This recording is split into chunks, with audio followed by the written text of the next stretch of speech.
우리 귀한 아들 결혼 자금 내 피땀인데 상가 건물에 무모하게 투자했다가 다 잃었어. 아버지, 그만해요. 우리 결혼 미뤄도 돼요. 제발요.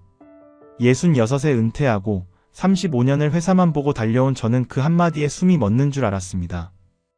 그저 가족을 위해, 노후를 위해 조금 더 단단한 울타리를 만들고 싶었을 뿐인데 그 울타리가 가족을 가두는 감옥이 될 줄은 꿈에도 몰랐습니다. 남들 다 한다는 말에 흔들렸고 지금 아니면 늦는다는 말에 조급해졌습니다. 서해안의 바람이 그렇게 차가운 줄 그때는 몰랐습니다. 은퇴하던 날 아내는 말했습니다. 이제 좀 쉬어요. 하지만 쉬는 게 두려웠던 저는 엉뚱한 곳에서 희망을 찾으려 했습니다. 바다가 보이는 집, 손주가 뛰어노는 마당, 꼬박꼬박 들어오는 수익. 그 달콤한 그림 뒤에 입을 벌리고 있는 거대한 덫을 보지 못했습니다. 결국 제 손에 남은 건 텅 빈 통장과 가족들의 침묵뿐이었습니다. 밥상머리에서 웃음이 사라진 지 오래고 아내와는 눈을 마주치는 일조차 버거워졌습니다. 가장 뼈아픈 건 돈을 잃었다는 사실보다 제가 가장 지키고 싶었던 가족의 평온을 제 손으로 깨뜨렸다는 사실입니다. 이 이야기는 단순히 돈을 잃은 이야기가 아닙니다.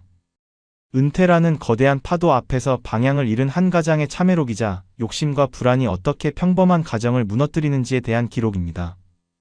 혹시 지금 은퇴를 앞두고 계십니까? 아니면 큰 결정을 앞두고 망설이고 계십니까?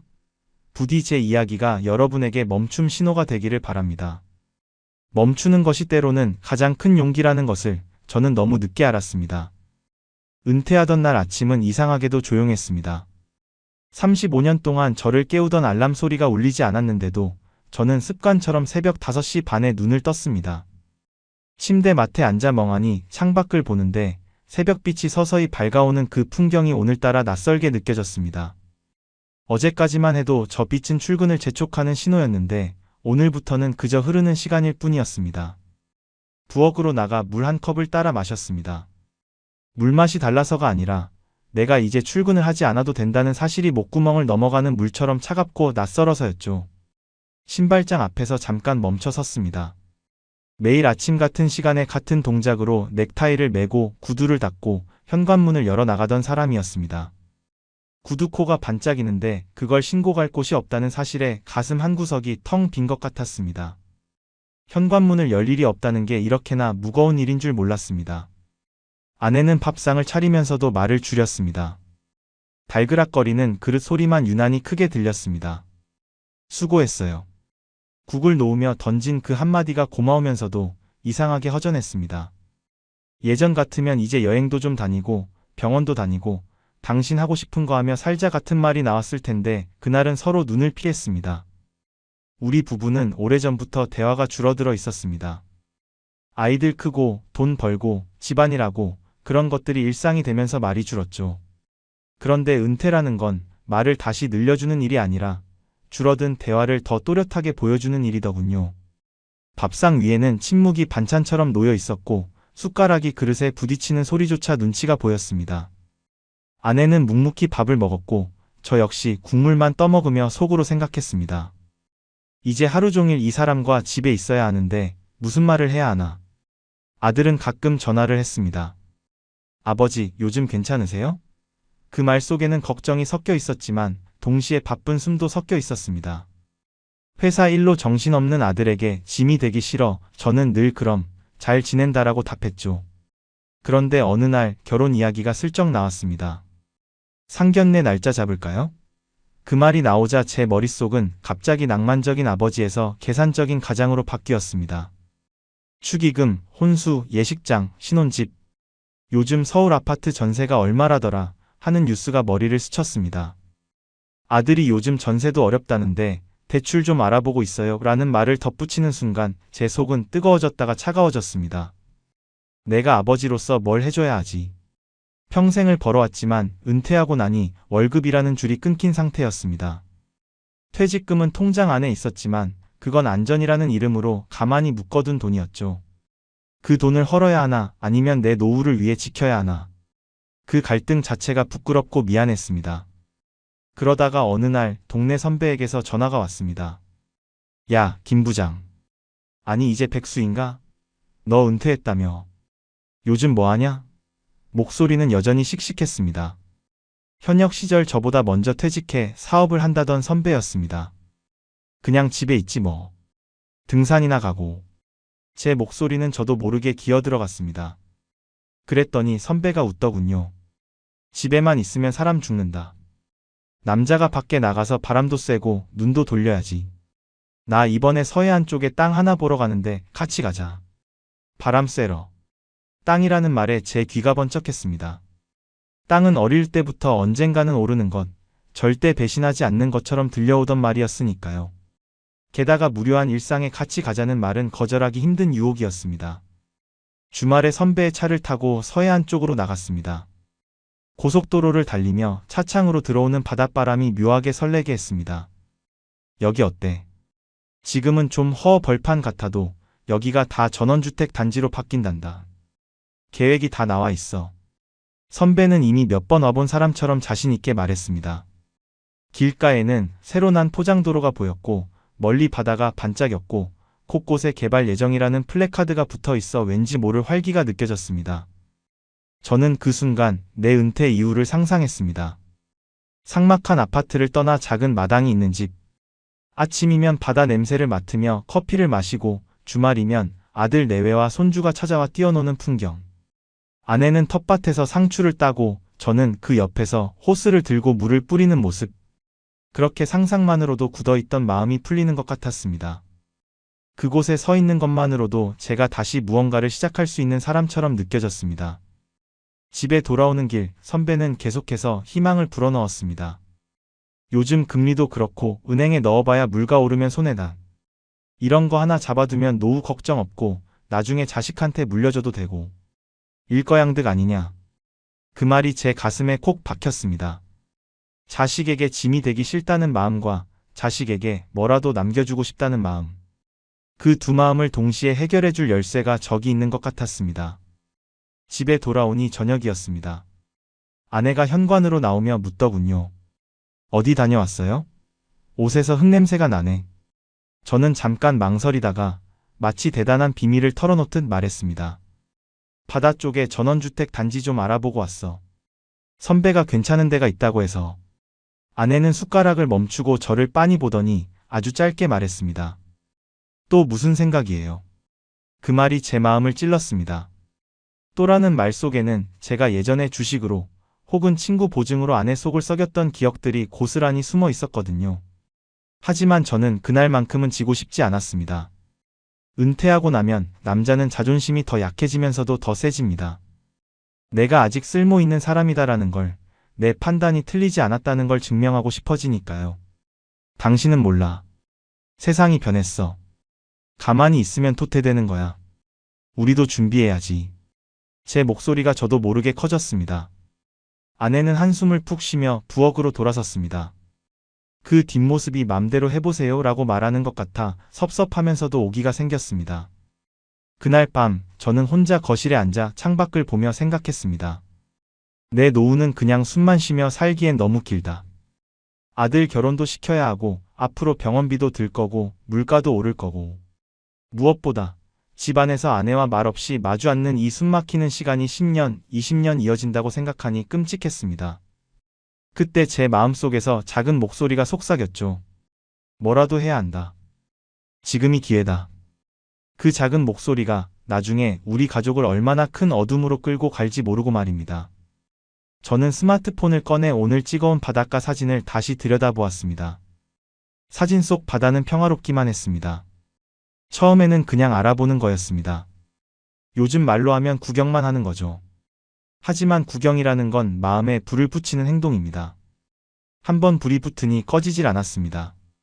매일 아침 눈을 뜨면 인터넷을 뒤지고 지도를 켜서 그 지역을 확대해보고 관련 뉴스를 찾아 읽었습니다. 주말마다 선배 핑계를 대거나 혼자서라도 차를 끌고 나갔습니다. 그러다 보니 어느 순간부터는 알아보는 사람이 아니라 이미 마음속으로 그 땅의 주인이 되어버렸습니다. 저는 그 단계로 너무 빨리, 너무 쉽게 넘어가 버렸습니다. 마치 늪에 발을 들인 것처럼 한 걸음 뗄 때마다 더 깊이 빠져들었습니다. 분양 상담을 받으러 모델하우스 같은 사무실을 찾아갔을 때였습니다. 안내하는 실장이라는 사람은 인상이 참 좋고 말이 부드러웠습니다. 어머, 선생님 같은 분들이 저희 단지의 딱이에요. 평생 고생하셨는데 이제 이런 데서 보상받으셔야죠. 은퇴하시고 주말에 내려오셔서 쉬고 나중에 여기서 사셔도 되고요. 수익도 낼 수 있어요. 그 말이 제 귀를 간지럽혔습니다. 내 인생이 누군가에게 딱 맞는 옷처럼 설명되는 기분이 들었거든요. 사람이란 게 자기가 원하는 말이 자기 귀로 들어오면 그걸 진실로 믿습니다. 그는 커피를 내오며 제 지난 직장 생활 이야기를 들어주었습니다.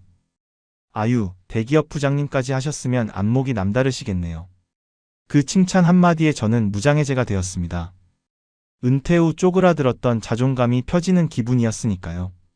그쪽에서는 단지 촉감도를 펼쳐 보여줬습니다. 화려했습니다.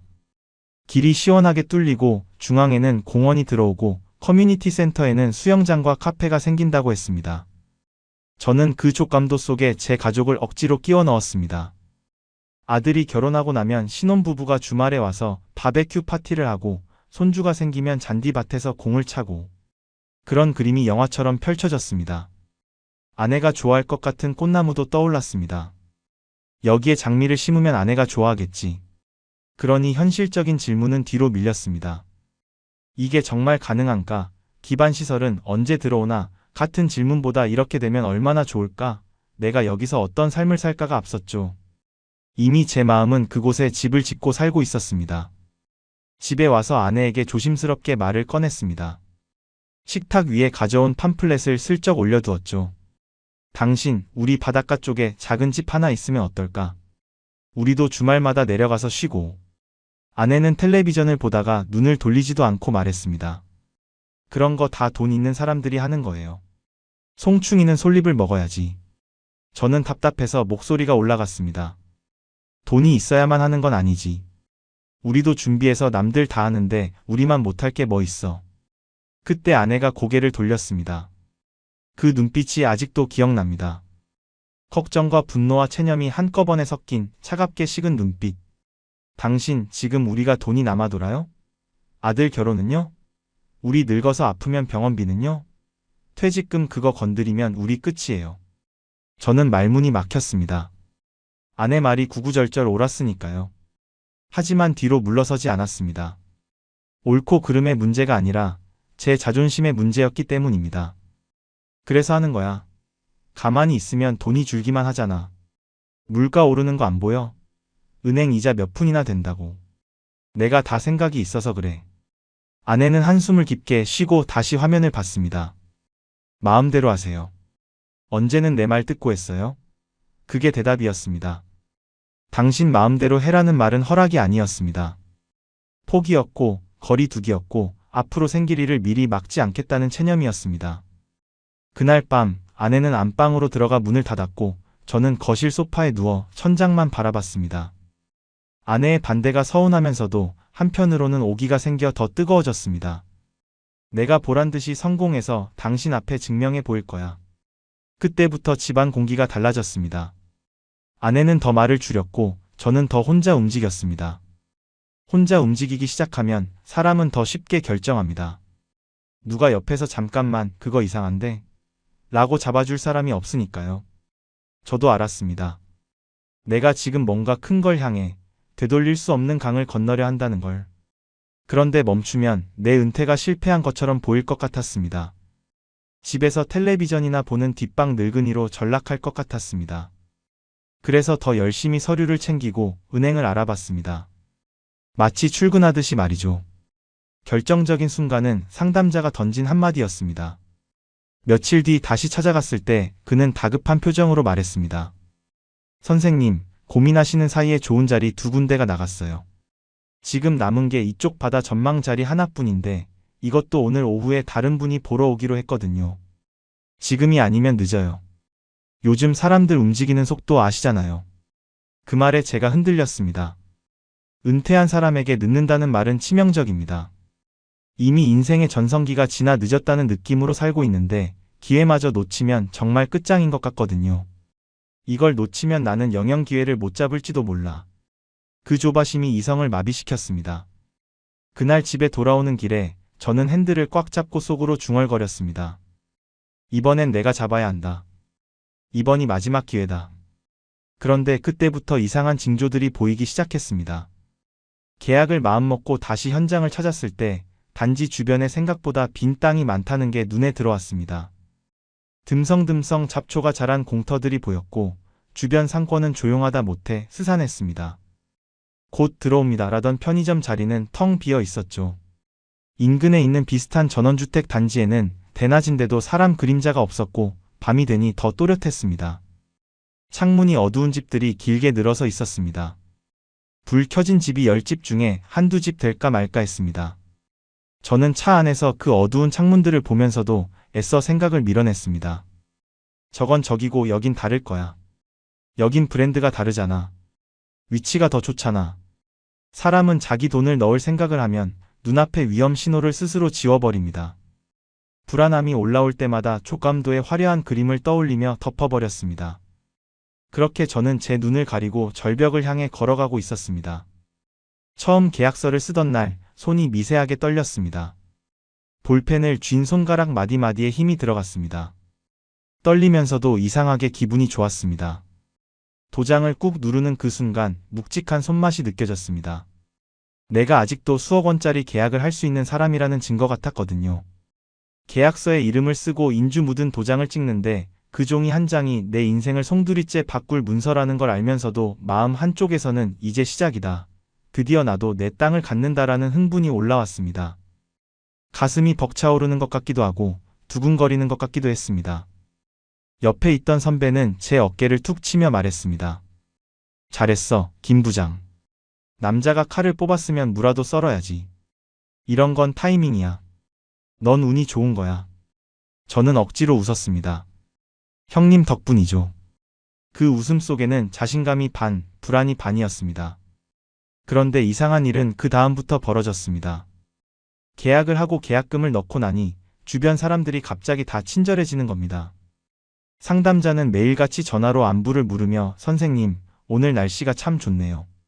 현장 다녀왔는데 뷰가 끝내줍니다라고 했고 단지 관계자는 선생님, 좋은 자리 잡으셨습니다. 벌써 프리미엄 붙었다는 얘기가 돌아요라고 말했습니다. 선배는 이제 우리 같이 내려가서 바닷바람이나 쐬고 회나 한 접시 하자고 했습니다. 그렇게 주변이 들썩이니 제 마음속에 있던 찜찜한 불안도 잠시 잦아들었습니다. 그래, 다들 좋다고 하잖아. 내가 너무 겁이 많았던 거야. 집에 와서 아내에게 계약서를 내밀었습니다. 식탁 위에 봉투를 올려놓으며 말했습니다. 이거 봐. 계약했어. 이제 우리 땅이야. 아내는 봉투를 열어보지도 않았습니다. 설거지를 하던 손을 멈추지도 않았습니다. 당신이 알아서 한다며. 내 말 안 들을 거였잖아. 그 말이 뼈에 박혔습니다.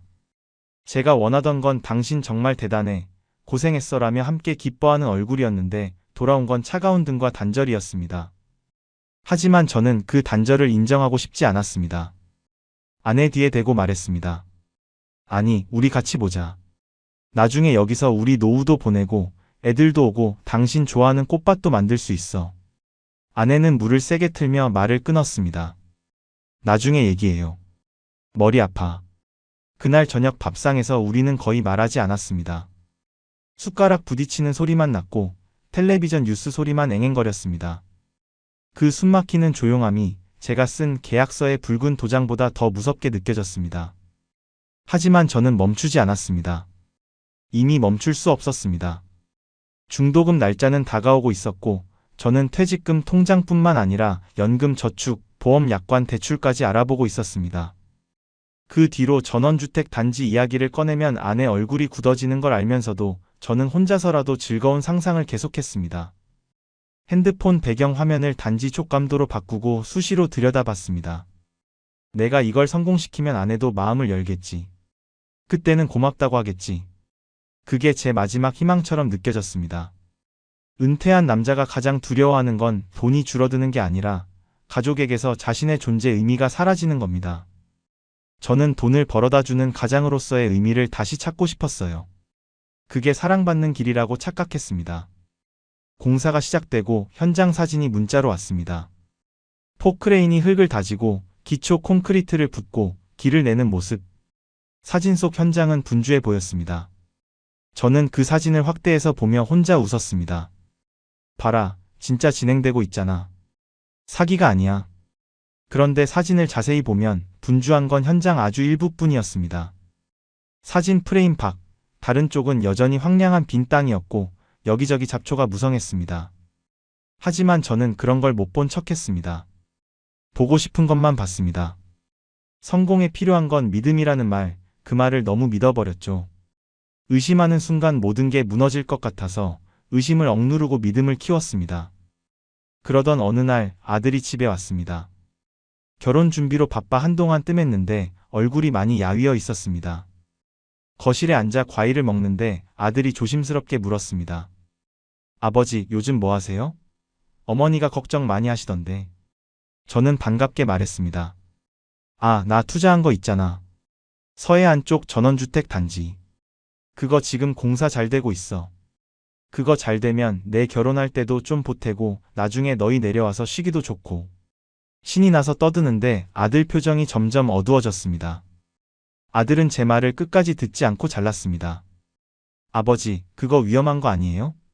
요즘 지방 부동산 분위기 안 좋다던데. 뉴스 못 보셨어요? 그 말에 제가 발끈했습니다.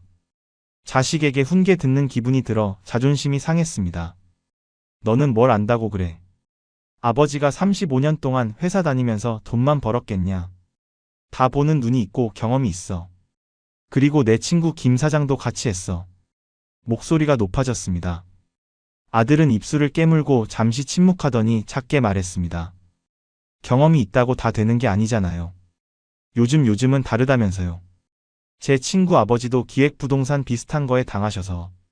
이 녀석이, 이건 기획부동산 아니야. 정식 분양이야. 제가 소리를 지르자 아내는 부엌에서 나오지도 않고 달그락 소리만 냈습니다. 아들은 한숨을 쉬며 말했습니다. 알겠어요. 아버지 돈이니까 아버지가 알아서 하시겠죠. 근데 너무 무리하지는 마세요. 저 결혼 때문에 그러시는 거면 저 괜찮아요. 그때 저는 깨달았습니다. 우리 집에는 대화가 아니라 벽이 있다는 걸. 아들은 저를 설득하려고 온 게 아니라 이미 불안해서 어머니의 하소연을 듣고 확인하러 온 거였습니다. 그런데 저는 그 불안을 다독이기는커녕 제 얄팍한 자존심을 지키려고 소리를 질렀습니다. 걱정 마라. 아버지가 다 알아서 한다. 호언장담을 했지만 속은 쓰렸습니다.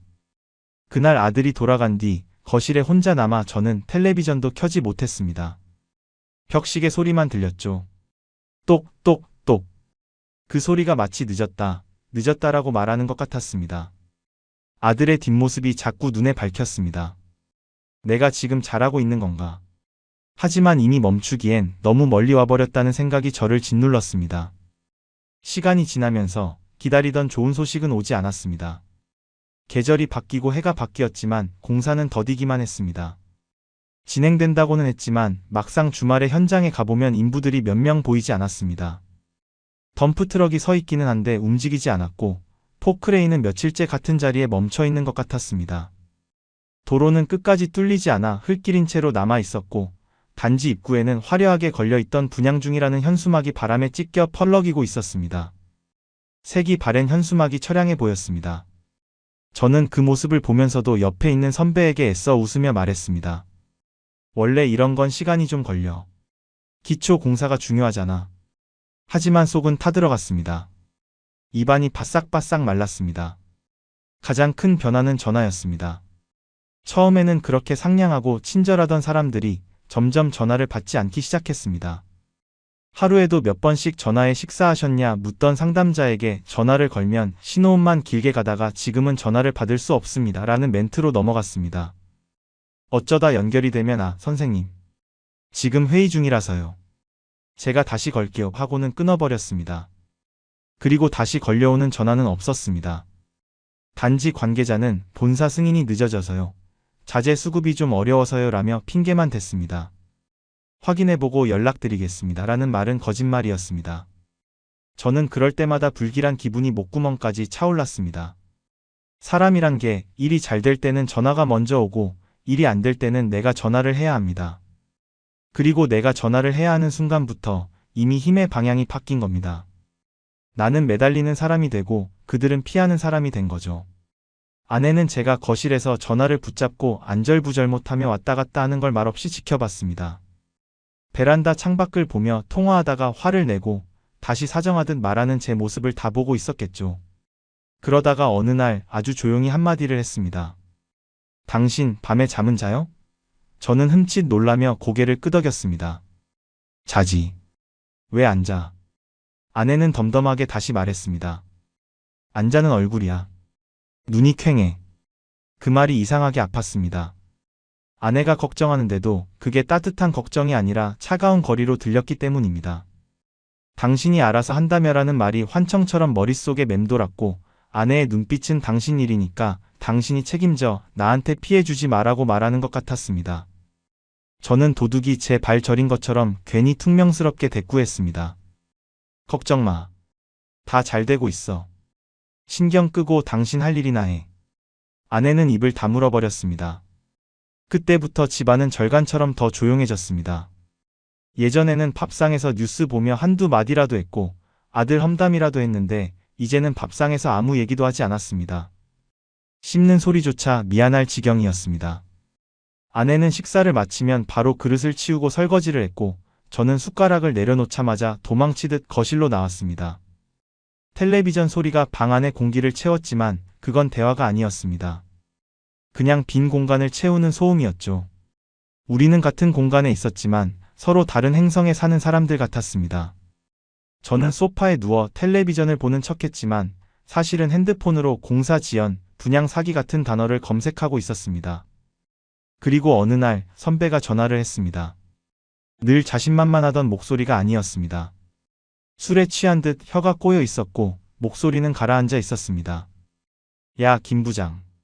너 요즘 현장 가봤냐? 저는 가슴이 철렁했습니다. 심장이 덜컥 내려앉는 느낌. 아니, 안 간지 좀 됐는데 왜? 무슨 일 있어? 선배는 한참 뜸을 들이다가 깊은 한숨을 쉬며 말했습니다.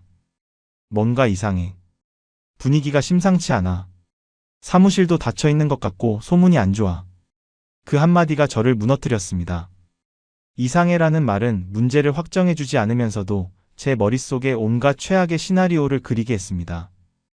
부도, 도주, 사기, 전 재산 탕진. 저는 그날 밤 잠옷 위에 대충 점퍼를 걸치고 현장으로 차를 몰았습니다. 새벽 2시였습니다.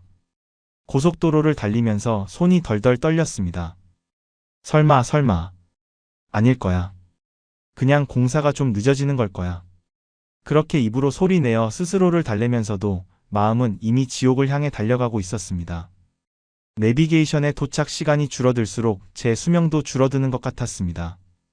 현장에 도착했을 때 제 눈앞에 보인 건 완벽한 어둠이었습니다. 공사 현장을 밝히던 불빛은 다 꺼져 있었고 경비실에도 사람 그림자가 없었습니다. 차갑고 짠 바닷바람만 휑하니 불어와 찢어진 펜스를 때리고 있었습니다. 저는 차에서 내려 핸드폰 플래시를 켜고 입구 쪽으로 걸어갔습니다. 발밑에는 자갈이 굴러다녔고 쌓아둔 공사 자재들은 덮개도 없이 비에 젖고 녹이 슬어 방치돼 있었습니다. 공사 중단이라는 팻말조차 없었습니다. 그냥 버려진 땅이었습니다. 그 순간 제 속에서 소리가 났습니다. 뭔가가 뚝 하고 부러지는 소리. 그건 제 자존심이, 제 노후가, 제 믿음이 부러지는 소리였습니다. 다리에 힘이 풀려 그 자리에 주저앉았습니다. 어둠 속에서 파도 소리만 무심하게 들려왔습니다. 다음 날 아침 뜬 눈으로 밤을 새우고 있는데 모르는 번호로 연락이 왔습니다.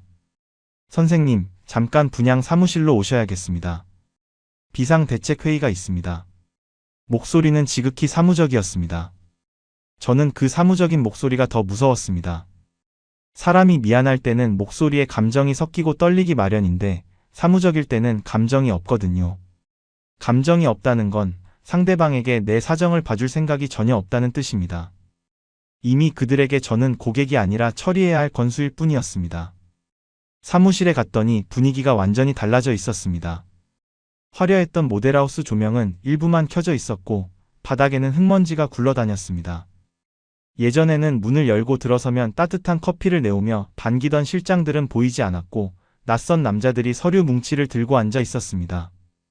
다른 투자자 몇 명도 와 있었는데 다들 넋이 나간 표정이거나 고함을 지르고 있었습니다.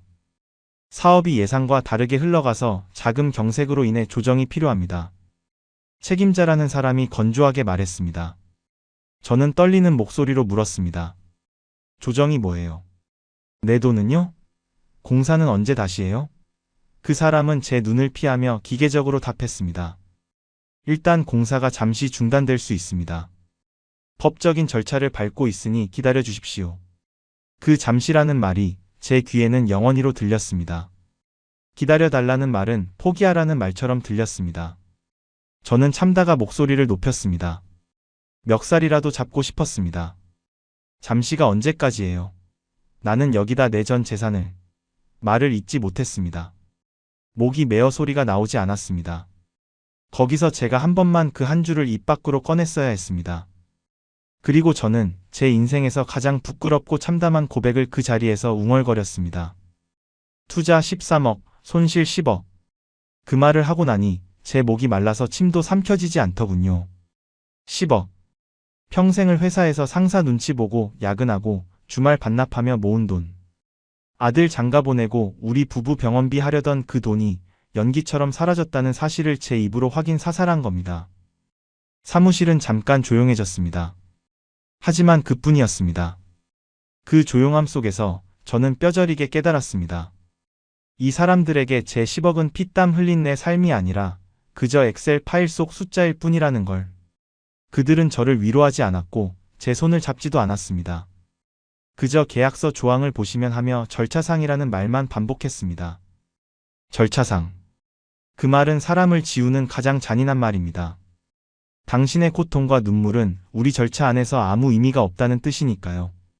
저는 더 이상 따질 힘도 없어 비틀거리며 밖으로 나왔습니다. 집에 돌아오는 길, 차 안에서 숨이 막혀 운전을 할 수가 없었습니다. 핸들을 잡은 손이 얼음장처럼 차가웠고 심장이 쿵쿵 뛰다 못해 터질 것 같았습니다. 저는 차를 갓길에 세우고 한참을 핸들에 머리를 박고 있었습니다.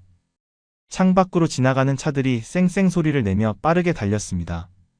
저 차들은 다 어디로 가는 걸까? 다들 집으로, 회사로, 일상으로 가는데 나만 갈 곳을 잃었구나.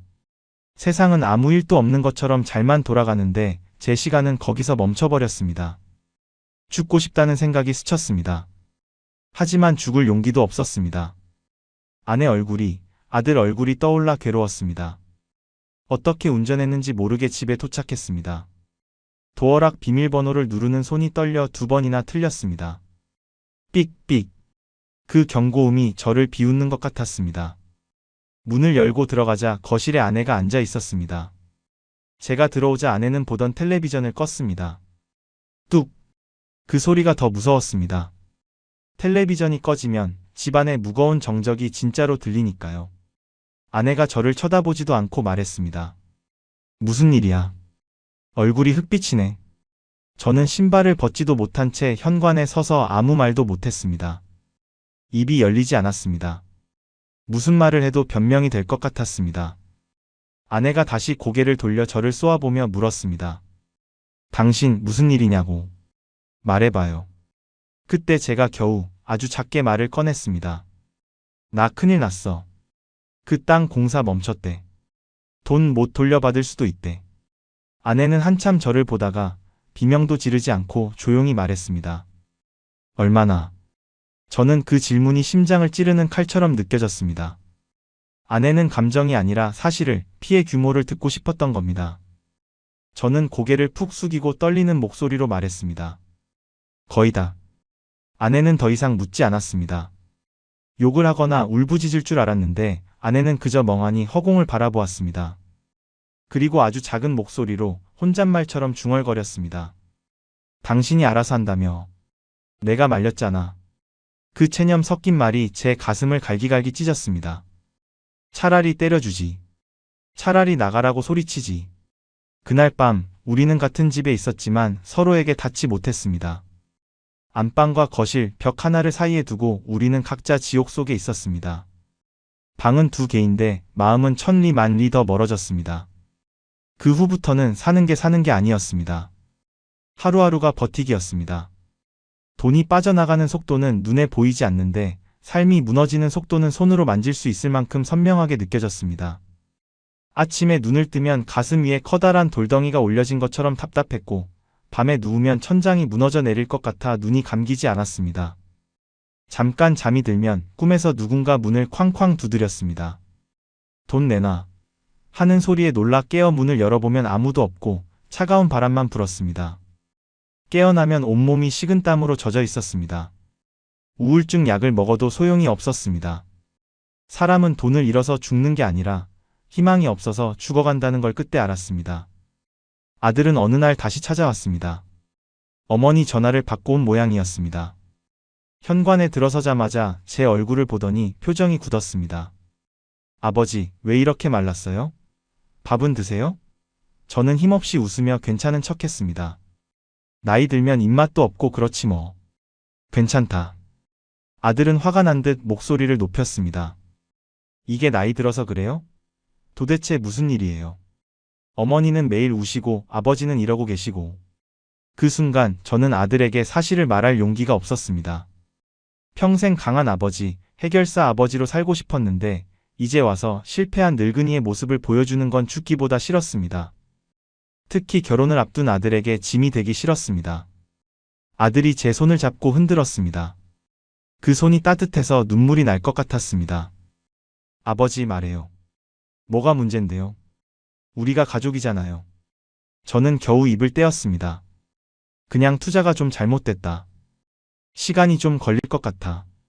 아들은 깊은 한숨을 쉬었습니다. 어려운 게 아니라 망한 거잖아요. 느낌이 그래요. 솔직하게 말해주세요. 얼마나 심각한데요? 그 말이 제 심장을 때렸습니다.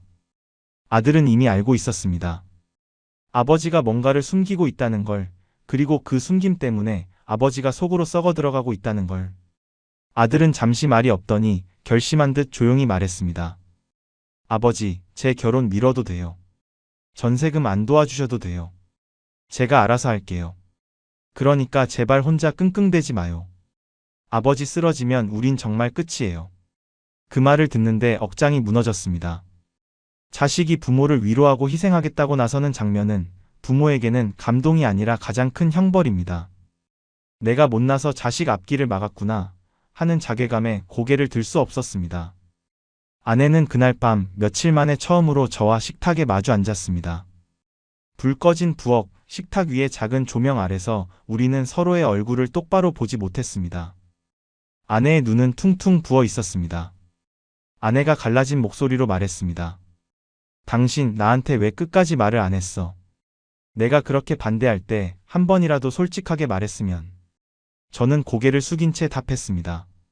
말하면 당신이 더 힘들까봐. 내가 해결하고 싶어서. 잘해서 당신 호강시켜주고 싶어서 그랬어. 변명 같지만 진심이었습니다. 아내는 헛웃음을 지으며 말했습니다. 호강? 누가 호강시켜달래? 난 그냥 당신이랑 평범하게 밥 먹고 사는 게 좋았어. 당신이 혼자 짊어지고 끙끙대는 게 더 힘들어. 나도 사람인데, 부부인데, 같이 짐을 져야지 왜 혼자 영웅 노릇을 해. 그 말에 참았던 눈물이 터졌습니다. 남자는 나이가 들어도, 아니 나이가 들수록 자존심 하나 붙잡고 사는데 그 자존심이 가족을 얼마나 외롭게 했는지 뼈저리게 느꼈습니다. 아내는 휴지를 건네며 말했습니다. 당신, 우리 이제 무슨 얘기든 해야 돼. 좋은 얘기든 나쁜 얘기든. 말 안 하면 이 집은 그냥 남의 집이 돼. 하숙집이나 다름없어. 그 말이 제 뼛속까지 들어왔습니다. 돈이 줄어드는 것도 무서웠지만 가족이 남의 집 사람처럼 멀어지는 게 더 무서웠습니다. 그날 이후로 집안 대화가 조금씩 늘어나기는 했습니다. 하지만 그 대화는 예전처럼 따뜻하고 편안한 대화가 아니었습니다. 서로의 상처를 확인하고 현실을 수습하기 위한 아픈 대화였죠.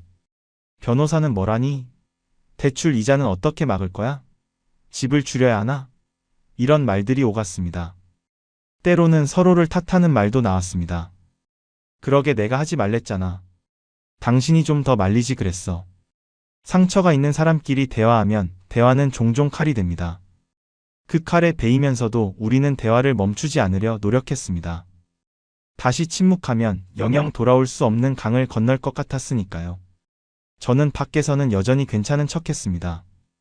동네 사람을 만나면 억지로 웃었고 친척 전화가 오면 그럭저럭 잘 지낸다고 거짓말을 했습니다. 하지만 집문만 닫히면 가면을 벗은 제 얼굴은 늙고 지쳐 있었습니다. 마음이 늙으니 몸도 급격히 쇠약해졌습니다. 제가 제일 괴로웠던 건 사기꾼들이 저를 속였다는 사실보다 제가 제 스스로를 속였다는 사실이었습니다. 돌아보면 멈출 수 있는 기회, 경고 신호는 여러 번 있었습니다. 좋은 자리는 금방 나간다는 말에 조급증이 나서 흔들렸던 순간, 남들도 다 한다는 말에 이성을 잃었던 순간, 현장의 빈 땅을 보고도 곧 되겠지 하며 눈을 감았던 순간, 그리고 무엇보다 아내의 걱정을 잔소리나 무시로 듣고 등을 돌렸던 순간들. 그 모든 순간들이 차곡차곡 쌓여서 제 인생이 그쪽으로 굴러갔습니다. 누구 탓을 할 수가 없었습니다. 핸들을 잡은 건 저였으니까요. 은퇴한 사람에게 가장 큰 약점은 시간입니다. 역설적이게도 시간이 많아지면 사람은 생각이 많아지고 생각이 많아지면 불안이 커집니다. 나만 뒤처지는 거 아닐까? 이 돈으로 얼마나 버틸까?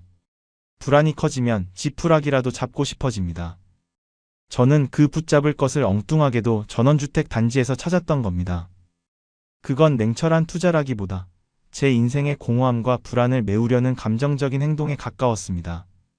저는 집과 땅을 산 게 아니라 내가 아직 사회적으로 쓸모있고 능력 있다는 감각을 돈 주고 산 거였는지도 모릅니다. 또 하나 뼈아픈 건 가족을 위해서라는 말입니다. 그 말은 참 아름답고 숭고하지만 때로는 가장장의 위험한 핑계가 됩니다. 저는 제 욕심과 조급함을 아들 결혼을 위해서, 우리 부부의 행복한 노후를 위해서라는 말로 포장했습니다. 그러니 누가 말려도 듣지 않았습니다. 말리면 마치 우리 가족의 행복을 반대하는 사람이 되는 것 같았으니까요. 아내가 필사적으로 말릴 때도 저는 속으로 오만하게 생각했습니다. 당신은 내 깊은 뜻을 몰라. 나중에 고마워할 거야. 그런데 사실은 제가 제 마음을 몰랐던 겁니다. 내 마음속 깊은 곳에는 두려움이 있었고 그 두려움이 욕심이라는 가면을 쓰고 저를 조종했습니다. 저는 부동산이라는 걸, 투자라는 걸 너무 쉽게 봤습니다. 땅은 언제나 오른다는 낡은 믿음, 개발 계획이 있으면 무조건 좋아진다는 맹신, 바닷가면 사람들이 몰릴 거라는 막연한 기대. 말로는 쉽지만 현실은 냉혹합니다. 현실은 사람의 발걸음이 움직여야 돈이 움직입니다. 사람이 오지 않는 바닷가는 그냥 바람 부는 황무지일 뿐입니다. 집이 지어져도 사람이 살지 않아 창문이 어두우면 그건 꿈의 집이 아니라 흉물스러운 콘크리트 덩어리일 뿐입니다. 저는 그 어두운 창문들을 보면서도 우리 단지는 다를 거야 라고 믿었습니다. 그건 믿음이 아니라 아집이었고 자기 최면이었습니다. 이제 와서 깨달은 건 투자는 돈을 넣는 게 아니라 내 마음을 관리하는 일이라는 겁니다. 내 마음이 급해지면 돈은 더 빨리 빠져나갑니다. 내 마음이 외로우면 사기꾼의 달콤한 말이 구원처럼 들립니다. 내 마음이 누군가에게 인정받고 싶으면 선생님 같은 분이 딱이 에고 같은 아부성 멘트가 진실처럼 느껴집니다. 그걸 지키지 못하면 투자 실패는 단순히 돈을 잃는 것에서 끝나지 않습니다. 가족의 말이 끊기고 밥상의 공기가 얼어붙고 자식이 아버지를 걱정하며 눈을 피하는 비극으로 번집니다. 가정이 지옥이 되는 건 순식간입니다. 그때 저는 밤마다 뜬 눈으로 스스로에게 물었습니다. 내가 왜 그랬지? 도대체 뭐가 싫었던 거지?